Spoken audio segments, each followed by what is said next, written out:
গত নাগরিকত্বর যে প্রশ্নটা এসছে, জন্মগত নাগরিকত্ব, যেটা হলো আপনার এই এসআইআর এর যে ফার্স্ট ফর্মটা দিচ্ছে, এই ধরুন এই যে ফর্মটা, এই ফর্মটার ফার্স্ট পেজটা তো সবাইকে দেয়া হচ্ছে। এইটা দেখবেন সবাইকে এসআইআর এর ফার্স্ট পেজটা দেয়া হচ্ছে, কিন্তু এই সেকেন্ড পেজটাকে বিএলওরা এই সেকেন্ড পেজটা অনেক জায়গায় দিচ্ছে কিনা আমরা জানি না। জিজ্ঞাসা করলে বললে তারপর দিচ্ছে, জিজ্ঞাসা করলে বললে তারপর এই সেকেন্ড পেজটা দেওয়া হচ্ছে। এই সেকেন্ড পেজের যেটা মেন প্রশ্ন হলো জন্মগত নাগরিকত্ব। জন্মগত নাগরিকত্বর যদি প্রশ্ন আসে তাহলে একটা প্রশ্ন সবসময় এসে থাকে যে এনআরসির প্রশ্নটা আসে এবং সিএ এর প্রশ্নটা আসে। এখানে যেটা বলা আছে যে জন্মগত নাগরিকত্ব আমাদের কনস্টিটিউশনের আর্টিকেল 5 to 11 এই নাগরিকত্বর প্রশ্নটা, মানে নাগরিক কারা তারা 5 to 11 এটা বলা আছে। তারপর 1955 কে টার্মিনেশন হবে, কে নাগরিকত্ব থেকে বাদ যাবে, কে এর নাগরিকত্বের মধ্যে ইনক্লুড হবে, তাদের কথা বলা আছে। এবং সিএর 2019 সালের অ্যামেন্ডমেন্টে আমরা দেখেছি যে কয়েকটা শ্রেণীর মানুষকে, যেমন যারা বাংলাদেশ থেকে এপারে এসছে বা পাকিস্তান থেকে এসছে, তাদেরকে ধর্মীয় নির্যাতনের কারণে এসে তাদেরকে নাগরিকত্ব দেওয়ার জন্য একটা রবোটে সেখানে মুসলিমদের নাম উল্লেখ করা হয়নি। এটা ইন্টেনশনালি করা হয়নি মানুষকে বিভ্রান্ত করার জন্য। এবার প্রশ্নটা হলো যে 2003 সালের সিএর একটা অ্যামেন্ডমেন্ট হয়। সেই অ্যামেন্ডমেন্টে তার আগে পর্যন্ত, মানে 1955 আগে পর্যন্ত সবাই নাগরিক ছিল। 2003 সালের সিএর অ্যামেন্ডমেন্টে যেটা আসে সেটা হলো যে এখানে ইল্লিগাল মাইগ্রেন্ট কারা, সেটার কথা 2003 সালের অ্যামেন্ডমেন্ট হয়, যেটা 2019 সালের অ্যামেন্ডমেন্টের আগে হয়। হ্যাঁ, এবার এই যে এসআইআর এর মেন গল্পটা হলো এই জন্মগত নাগরিকত্ব। এই জন্মগত নাগরিকত্বটা 3 রকম ভাবে হয়। একটা হলো না, এইটাই হলো প্রশ্নটা। 2002 হলো একটা স্পেশাল ইন্টেন্সিভ আগে একটা হয়েছিল 2002 সালে, সেটাকে মিসগাইড করার জন্য একই জিনিস নিয়ে আসছে, সেটা ঘুরপথে এনআরসি এবং সিএটাকে লাগু করার জন্য এই প্রক্রিয়াটা শুরু হয়েছে। এবং কেন এই প্রক্রিয়া জন্মগত নাগরিকত্ব, এই সেকেন্ড ফেজের গল্পটা আপনারা যদি দেখেন তাহলে এখানে 3টে ফেজে মানে জন্মগত নাগরিক আসছে। আমি তো জনগণের আপনাদের সুবিধার জন্য আমি যেটা করছি যে দেখুন, আজ পর্যন্ত যা প্রচারিত সারা ভারতবর্ষে সেটা হচ্ছে 1950-এর 26শে জানুয়ারি থেকে 1987-র মধ্যে জন্মগ্রহণ করলে যে কেউ ভারতবর্ষের জন্মগত নাগরিক, এটা সবাই জানে।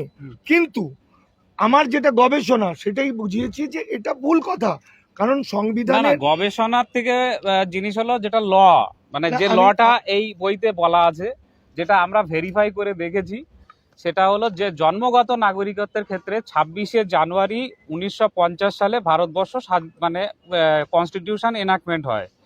তারপর থেকে 1 জুলাই 1987 পর্যন্ত যারা মানে ইরিসপেক্টিভ অফ মানে বিদেশি, ধরুন তাদের বাবা মা উভয় মানে বাংলাদেশ থেকে পাকিস্তান থেকে পুরো ভ্যালিড ডকুমেন্টস নিয়ে এসছে, তারা যদি জন্মগ্রহণ করে তারাই নাগরিকত্ব পাবে। মানে বৈধ বিদেশিরা যে কেউ এলে হবে না, যে কেউ এলে পাবে না, বৈধ বিদেশিরা। তাহলে এই জায়গাটা আমার প্রশ্নটা থাকে, এই যে বৈধ বিদেশিরা যেটা এই ফর্মে যেখানে লিখছে, দেখুন ভারতের বাইরে জন্মগ্রহণ করে, তার মানে এটা বাংলাদেশ পাকিস্তানের কথা বলা হচ্ছে।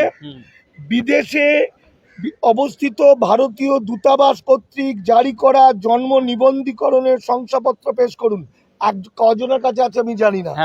2, এটার মধ্যে বলছে, আরেকটা বলছে যারা নিবন্ধকরণ বা স্বাভাবিকরণের মাধ্যমে ভারতীয় নাগরিকত্ব অর্জন করেছে, ন্যাচারালাইজেশন বা বাই রেজিস্ট্রেশন সিটিজেনশিপ সার্টিফিকেট পেয়েছেন, মানে এই সার্টিফিকেটটা পেয়েছে। এই সিটিজেনশিপ সার্টিফিকেট পাওয়ার লোকের সংখ্যা পশ্চিমবঙ্গে খুব কম।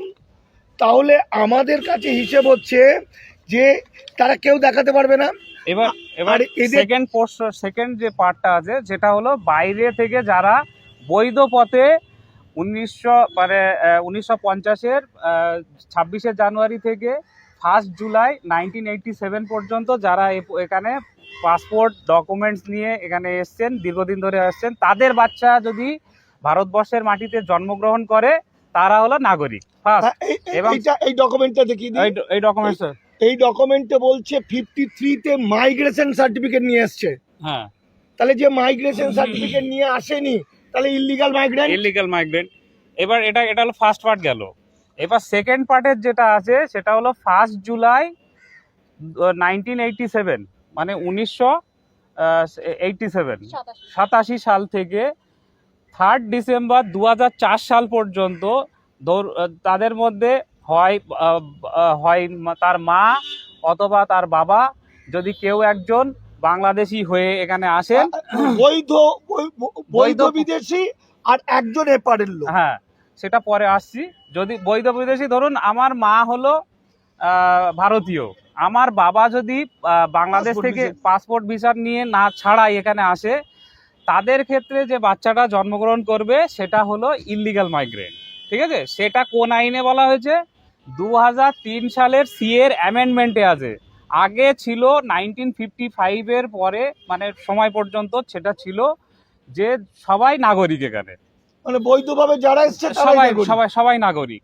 কিন্তু 2003 সালে সিএর সিটিজেনশিপ অ্যামেন্ডমেন্ট অ্যাক্টে বলা হলো ইললিগাল মাইগ্রেন্ট কাদেরকে বলা হলো? ইললিগাল মাইগ্রেন্ট যারা কাঁটাতার পেরিয়ে নদী সাঁতরে পাসপোর্ট ভিসা ছাড়া এসে ভারতবর্ষে বসবাস করছেন এবং তাদের যে সমস্ত ডকুমেন্টসগুলো কোনো রকমভাবে আইনি মানে বৈধ নয়। যেমন যদি আপনি ভোটার কার্ড দেখেন তাহলে ভোটার কার্ড হলো পরিচয়পত্র, যদি পাসপোর্ট দেখেন তাহলে সুপ্রিম কোর্টের বিভিন্ন জাজমেন্টে বলছে মানে পাসপোর্ট হলো ট্রাভেল ডকুমেন্টস, মানে এ দেশ থেকে অন্য দেশে যাওয়ার জন্য একটা পরিচয়পত্র। আর আধার কার্ডের পেছনে তো লেখাই আছে যে আধার কার্ড নাগরিকত্বের পরিচয় নয়। তাহলে সেই সমস্ত জন্মগত লোকেদেরকে ওই ডকুমেন্টসগুলো দেখাতে হবে এবং সেই পুরো জিনিসটা এই বইতে পুরো স্পেসিফিক্যালি আমরা এটা ভেরিফাই করে দেখে সমস্ত তথ্য কিছু সব মানিকদাকে দেওয়ার পর মানিকদাও এই পুরো বিষয়টা নিয়ে এটাকে ভেরিফাই করে এইটা বইটা লেখা হয়েছে। এটা হলো সম্পূর্ণরূপে ঘুরপথে এনআরসি এবং সিএ কে চালু করার চেষ্টা করছে, মানুষকে থার্ড গ্রেডেড সিটিজেনশিপ করার চেষ্টা করছে, আরএসএস বিজেপির এজেন্ডাকে প্রচার করার চেষ্টা করছে। আপনি যদি গোল ওয়ালেকারের we are our nationhood define বলে বলা আছে, তাদের প্রিফেক্সে লেখা আছে যে ভারতবর্ষের যে সমস্ত মানুষ যারা মানে অ্যাপার্ট ফ্রম হিন্দু, খ্রিস্টান, মুসলিম, এদেরকে তৃতীয় শ্রেণীর নাগরিক করার জন্য চেষ্টা হচ্ছে। এবং এই যে এসআইআরে ঘুরপথে বহু সাধারণ মানুষ যারা বৈধ নাগরিক তারাও বাদ যাবে এবং তাদেরকে তৃতীয় ক্লাসের সিটিজেন বানানো হবে এবং তাদেরকে এই সমস্ত আদানি আম্বানি যে সমস্ত যাদের বড় বড় কোম্পানি আছে, আপনারা ভাবছেন, আমরা ভাবছি যে মানুষ হয়তো খুব ইজিলি এটা মানে বিদেশিরা ধরা পড়বে, আমরা বেঁচে যাব, কিন্তু পরিস্থিতি সেটা নয়। একটা ভ্যাগাবন্ড লোক যার কোনো কাজ নেই, যার কোনো নাগরিকত্ব নেই, সে যদি এখন 100 টাকায় কাজ করে দেবে, কিন্তু আপনাকে তারা 5,000 টাকা দিয়ে, নাগরিক যারা আছে তাদেরকে 5,000 টাকা স্যালারি দেবে না। ফলে এই সময় কেন কম পয়সা যদি লেবার পায় তাহলে নেবে?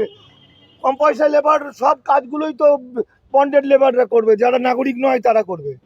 তাহলে এত লেখাপড়া শিখে তারা চাকরি পাবে না। আপনার কাছে একটা প্রশ্ন, একটা শেষ প্রশ্ন করি, যে তাহলে 50-এর পর থেকে আজকের তারিখ পর্যন্ত যারা পাসপোর্ট ভিসা নিয়ে আসেনি বা যারা সিটিজেনশিপ সার্টিফিকেট পায়নি, তারা সবাই এবং তাদের বাচ্চা কাচ্চা সবাই ইললিগাল মাইগ্রেন্ট হবে। ইললিগাল মাইগ্রেন্ট মানে অবৈধ অনুপ্রবেশকারী। এটা সংখ্যাটা পশ্চিমবঙ্গে কম করে 4.5 কোটির বেশি হবে। আজকে দামাল বাংলার আমরা দলিত আদিবাসী মাইনরিটি আন্দোলনের পক্ষ থেকে দীর্ঘদিন ধরে একই কথা বলছি, 7 বছর ধরে কেউ আমাদের কথা বিশ্বাস করেনি।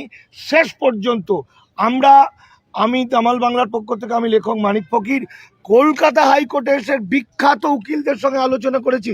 এই যে কালো কোর্ট এবং বিখ্যাত মানুষরা আছেন, এরা বললে যাতে বিশ্বাস করে, কারণ পলিটিক্যাল নেতারা কিচ্ছু জানে না, বেশিরভাগ সব মিথ্যা কথা বলেছে না জেনে।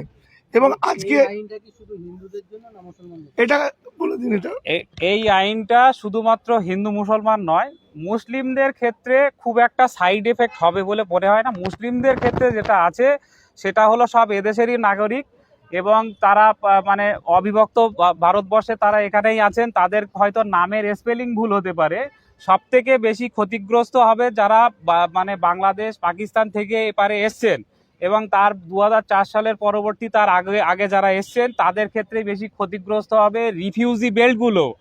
যেখানে আপনি এখানে হাওড়ার আশেপাশে দেখবেন রেল কলোনির বহু জমি আছে যেখানে আমাদের রাজ্য সরকার দিদেন গভর্নমেন্ট তখন মানে রিফিউজি রিহ্যাবিলিটেশন ডিপার্টমেন্টের জন্য তাদেরকে জমি দিয়েছিল 2 কাঠা 2.5 কাঠা 3 কাঠা 4 কাঠা করে।